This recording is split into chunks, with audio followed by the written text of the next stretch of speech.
Hi, everybody. My name is Colin Murphy, and welcome to the sixth Torcana Podcast. I've got a good one lined up for you today. I've made a list of 13 things you need to know when investing in the real estate market. I'm going to talk about some issues you need to be aware of before you get started, what you need to be aware of when you're getting started, and what you need to do after you buy the property. Okay, so let's dive right in. First thing on my list is put your finances in order before investing.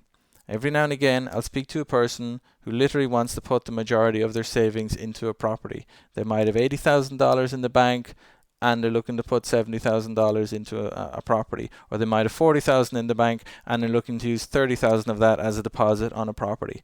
And my answer to them is always the same, and it's save more money and let's talk afterwards. So I don't care if you're a high-flying 30-year-old or an older guy in their 60s. Diversity and planning are keys to success. You can be successful anytime you want, any stage in life, but you need to be careful with your finances. That means maintaining a healthy cash balance in your bank. Always make sure you have enough to get by for 4 to 6 months if that rainy day appears. If you need $5,000 a month to pay all your bills and cover your overheads, make sure you've got $25,000 or $30,000 in the bank and never touch that money. Don't spend that money on investments. That's your rainy day money. So save that first before you start investing. Once you've have that taken care of, once you've got control of your household budget, you're aware of what's coming in, what's going out, where you've trimmed the fat where it's possible, you've saved what you can save, and you've got your rainy day money, then it's time to have some fun investing in real estate. But you got to get that stuff in order first. Second thing on my list is really think about what you want to achieve. I remember reading years ago that Bill Gates used to, at the peak of Microsoft's success and dominance back in the mid to late 90s, Bill Gates every year used to go for 3 or 4 days to a house in the middle of nowhere on his own with no telephones, no interruptions, nothing. And he literally just sat down and thought about which direction he wanted to take the business. And you know, we can all do that. You don't need to go to a log cabin for 3 days, but we can all go to a quiet place and sit down with a pen and a blank piece of paper and think carefully about what we want to achieve from our next real estate purchase. I mean, we can think about things like, what is our realistic budget? How long do we want our money to be tied up? Are we buying with cash? Are we buying with finance? What are the pros and cons of each? Are we looking for to keep overheads low, so that are we taking the rental income out every month to use it for our daily expenses, or are we letting it build up and using it for other things? Are we looking to hold the property for 10 years, or are we hoping to sell it after 2 or 3 years? Are we looking for any personal use, or are we hoping to use it, rent it out for 10 years and then use it for retirement, or are we hoping to sell everything in 3 years and buy just one apartment block? There's a load of things you can do. There's a lot of strategies you can map out. It's never too early to map out a really ambitious strategy. Don't be afraid to do that. Get it all down on paper. Okay, so that's what you should do before getting started. So set aside time to study. I mean, use your common sense. Set aside a lot of personal time to research what you're going to do. Okay, and that's before getting started. And even when you're getting started, the same thing applies. You've got to set aside time to study the properties you're considering buying. It means literally watching less TV, going out less, spending time in your evenings and on your weekends analyzing properties and researching and doing homework and just continuously educating yourself. Any successful real estate investor I've met is very passionate about learning. They consider it a constant, never-ending process, and they enjoy doing it. So most of the time, when regular people lose money on a real estate investment, it's because they haven't done their homework properly. I mean, if you buy in a hurry and you didn't spend enough time looking at all the things that could go wrong, doing all the basic due diligence, it's very, very possible you can lose money. The people that did the opposite, they spent a lot of time analyzing it and importantly still took the action, that they're much less likely to make mistakes. Next thing on my list is avoid deals that look too good to be true. Okay? If you find a property that looks like an amazing investment, here's my advice. Okay? Take a very deep breath and figure out what you're not seeing. Okay? Because maybe one time in 20 it'll be a great deal and you just happen to get there first. maybe one time in 20, but more often than not, others will have seen it before you and they've passed on it for a reason. Okay, so if you're not spending 40 or 50 or 60 hours a week studying real estate full time, if you're just doing it for a couple of hours in the evenings and you come across something that looks amazing, it's probably one time in 20 it will be amazing, and the rest of the times somebody's passed on it for a reason. So the best deals are usually the boring, reliable ones, not the perfect, shiny ones. I can't tell you how many people have called me saying, I have this, look at this property, it looks amazing, it's only $70,000, look, it's got a brand new kitchen, look at this fresh coat of paint, look at that nice garden, why shouldn't I buy it? And it might be because the roof has only got a year left on it, it might be because the water heater is 20 years old, it might be because the electrical system hasn't been updated for 30 years, might be because the air conditioner is on the blink. Could be anything, but you might notice that because the photos, it looks amazing in the photos. So, avoid deals that look too good to be true. You need to look under the bonnet properly, and there's usually something there.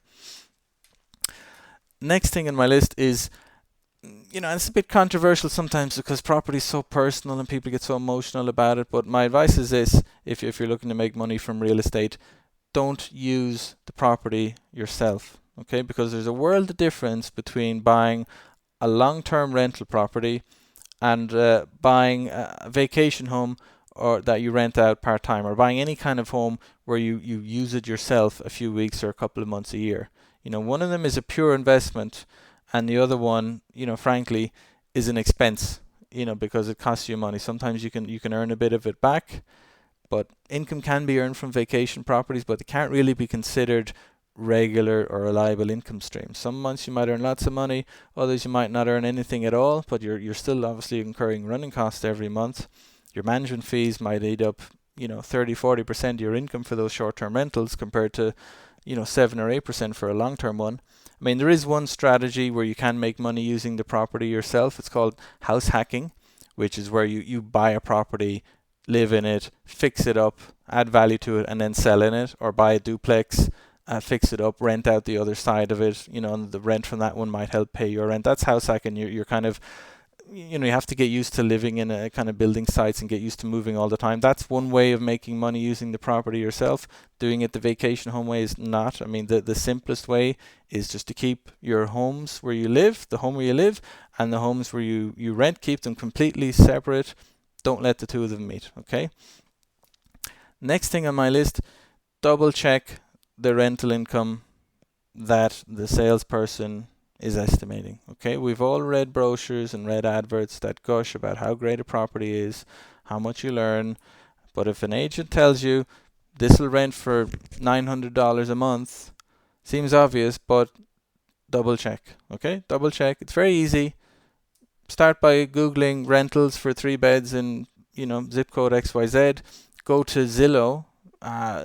Type in the address on Zillow, select the option that looks at properties for rent in the area, zoom out a bit, and see what properties with a similar square footage and beds and baths are renting for. If everything else is renting for 700 or 750, and your agent's saying 900, well, there better be a very good reason for that. It seems a bit iffy, so double check that. Okay. Next one is understand the pros and cons of a mortgage. I mean, it's not as simple that cash is okay, but if you get a mortgage, you're better off. It's definitely not as simple as that. I mean, obviously, if you're buying with finance, the great thing is that you can buy a $100,000 property with 20% down, so $20,000, and you can buy more of them because you're just paying deposits. And if the market's growing and the property's cash flow positive and you pay down the mortgage over a number of years, that's great. That's the most common way to build wealth. No question about it. I'm a fan of it myself. Obviously, if the market's falling, you can end up in negative equity and lose the property as well. That's what happened to millions of people over the last 7 or 8 years. But just, I'm not going to go through much math in a podcast. It's not ideal. But let's say you had a sample property. Let's say it was $150,000 is what you paid for it. Let's say it increased in value by 5% a year for 5 years. Okay, so you bought it in 2016 for 150. In 2021, it's worth 191.5. Okay, so you've had a profit of 41,500. You paid 150 for it. That's a 27% profit. Okay, pretty good. But what happens if you got a mortgage on that instead? Let's say you paid a 30% deposit.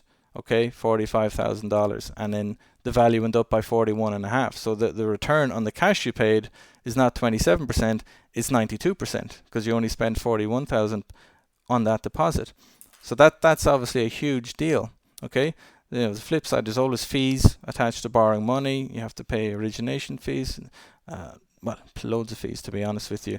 And your annual running costs are not only going to include property taxes and insurance, they're also going to include, obviously, hefty mortgage payments. So, the cash and cash return on a finance property is way higher when you sell it at a profit. You're obviously paying down the equity over the years, but you need to absorb higher running costs in the meantime, okay? So if you're renting it out full time and the rent is covering all those costs, then it's a good idea. But if you have a vacation home, if the rental income is less fickle, if the value stays flat or goes down, then you can start getting into cash flow difficulties, okay? So, just consider all the pros and cons, look at the numbers very, very carefully. Also, don't assume that you will easily get a mortgage for a property. I mean, lending standards aren't as tight as they were 5 years ago, but they're still very tight for investment properties. I mean, the interest rates might be a bit higher than you think, okay? What else is on my list? Next one is, again, these are all pretty self-explanatory, but I mean, you need to do them. I mean, when you read them or when I talk about them, they make sense. Next one, study the local neighborhood. I mean, this is crucial. There's some websites I can recommend. Zipdatamaps.com. That's ZIPDATAMAPS.com. That's really good for researching local demographics and household incomes. Citydata.com, that's city-data.com, is very good for researching crime data and housing and business information. I think Zillow.com is very good for local rental and sales comparisons, although it's not 100% accurate or even close to 100% accurate, but it's a lot better than nothing. I mean, it's a lot better than walking around in the dark. So there's 3 good websites: Zillow.com, Zipdatamaps.com, and city-data.com. They're all really good tools to study the local neighborhood, but obviously nothing. I mean, you should do those. That's the quantitative stuff, and what's the qualitative is actually going there, walking around it yourself, because that's you can't get that in Google Street View. You go there yourself, walk around the neighborhood, drive around the neighborhood, get a sense for it yourself. You use your gut feeling. I mean, do both, okay? Next one on my list is, if you want, some people are just love the game. They love the excitement of real estate. They love the firefighting. They get a real kick out of it, and that's great. And I'm probably in that camp. But look, if you want real estate to be a sideline, if you want it something that just helps you build your wealth but doesn't intrude unnecessarily into your life, then if you want peace of mind, in other words, look for modest and predictable returns, okay? It's much better to earn modest and consistent rental income compared to volatile income that varies wildly from year to year. I mean, I'd rather earn 7,000 every year, give or take $100, as opposed to 9,000 some years and 5,000 other years. I mean, the reason's simple. It's very hard to plan future investments if your income stream is that volatile and that unreliable.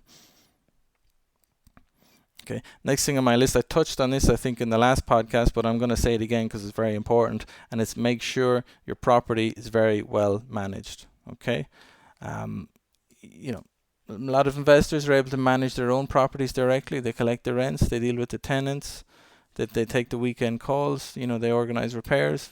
Fair play to you if you do that. If you have the time and the temperament to do it, great.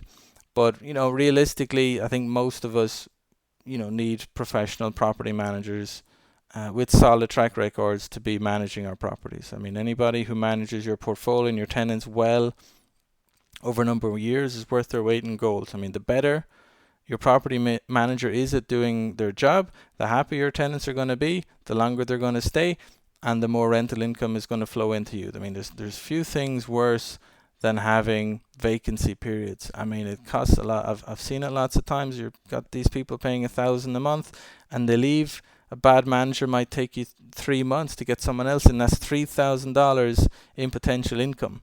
And if they took care of that tenant better or selected a better tenant in the first place, you mightn't have had that vacancy period. You might have had continuity and you wouldn't have lost that $3,000. So that makes a huge difference to your bottom line on the property, and minimizes your stress and your expenses. Okay, so that kind of having tenants move in and out on a regular basis is something that you want to avoid at all costs. It's horrible. Okay, the best management companies, simply, they know how to nip problems in the bud. The bad property managers always have problems, always have dramas. I mean, you want the guys that nip problems in the bud. Don't fall for new and inexperienced companies that advertise lower fees to win your business. Stick with the guys that know what they're doing.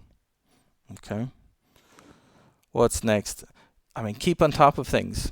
Keeping on top of things is really, really important. I mean, sometimes, and it's very tempting. I mean, you've spent so much time researching it. You've spent so much time looking at all the details, reviewing all the contracts, dealing with all the realtors and title agents and mortgage brokers. And when you actually get it all done and tenanted, you can be tempted to say, oh my God, I'm putting this folder in a drawer. I don't want to look at it for months. I get it. It's tempting, but you need to keep on top of things. So you don't switch off after you've bought a property and had somebody put a tenant in there, because problems can build up without your knowledge if you do that. Don't let that happen to you. Keep a close eye on the money coming in and out of your property at all times. Look at it every month. Speak to your manager every month. Update your paperwork every month.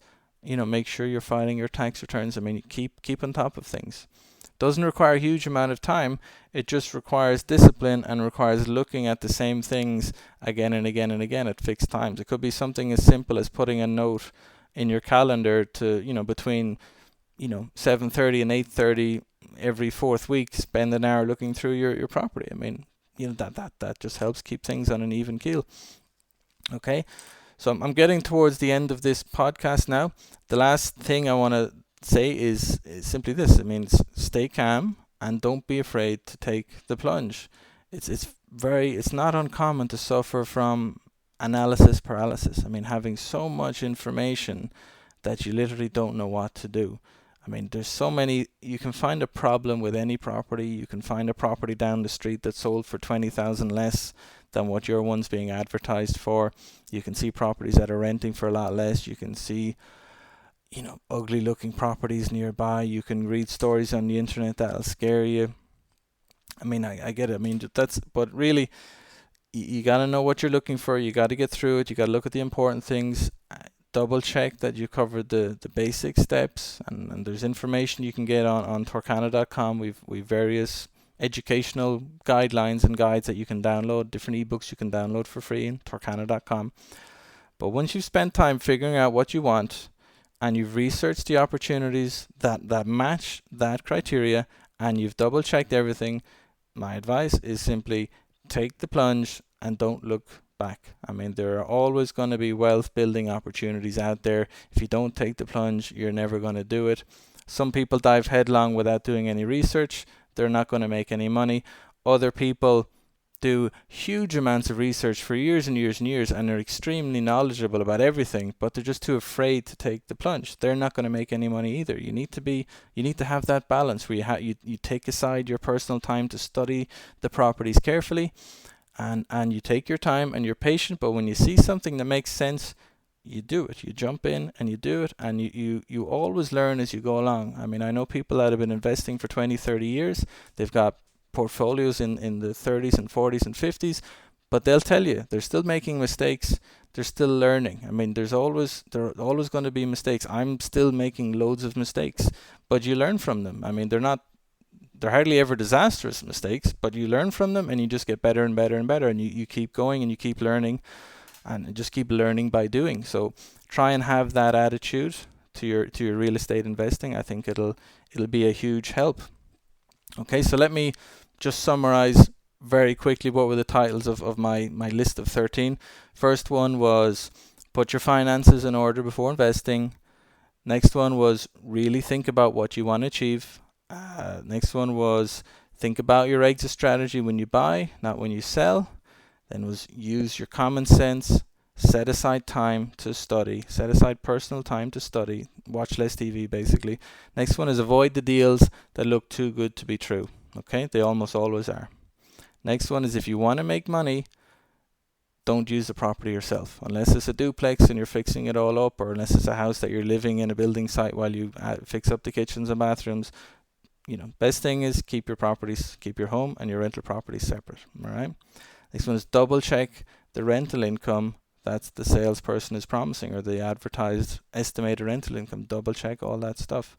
Next one is understand the pros and cons of a mortgage. I mean, really think about it. Talk to mortgage brokers, talk to people that have done it before. Try and get your head around it. It can be a tricky subject, but you can master it. It's not rocket science, but you need to study it. Next one, speaking of studying, study your local neighborhood. I gave you a few websites: Zillow.com, city-data.com, Zip Data Maps. They're all very good for studying the local neighborhood, but bear in mind, you need to, nothing beats being there in person physically. Next one is, if you want peace of mind, look for modest, predictable returns. Don't be chasing the exciting, crazy, volatile lives. If you want predictable incomes and you want to keep investing, and if you want to plan, stick with the steady as she goes approach. Okay. Next one is, make sure your property is very well managed. I've touched on this in a few other podcasts. Property managers are very important. I spend a lot of time looking for good property managers for our stuff. You should do the same. And then, keep on top of things. Don't ignore your property once you've bought it and got a tenant in there. Spend like an hour a month, at least, even just looking at stuff, making sure that the same amounts of money is coming in and out. I mean, I've seen cases of sharp investors seeing a spike in their water utility bills that the property manager missed, and it turns out that there was a leak that got fixed, and they got it fixed. But if they didn't know that, if they didn't look at that stuff, that leak might have been there for 3 or 4 months, and they've been getting utility bills twice as big as they needed to be. So that's the kind of small things you can keep on top of. And finally, just stay calm, do your work. But once you've done it and you found a good property, don't be afraid to take the plunge. I mean, it's worth it. It's a learning experience. You'll make mistakes. You'll get up and you'll get on with it. Real estate's a lot of fun. It can really change your life. I'm a big believer in that. So there you go. That's the podcast today. I hope you enjoyed it. Don't forget, check out the website torcana.com, or the blog info.torcana.com. If you're listening to this on on iTunes or a podcast app, I'd love it if you gave us a rating. I'd love any kind of feedback in general. If you want us to talk about specific topics, be very happy to do so. Really appreciate you listening. I'm Colin Murphy. We've just finished the 6th Torcana podcast. Have a great day.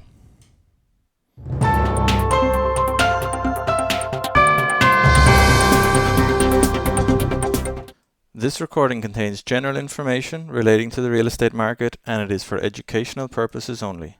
Buyers should always seek appropriate legal, tax, and financial advice from suitably qualified professionals before entering into any real estate transaction.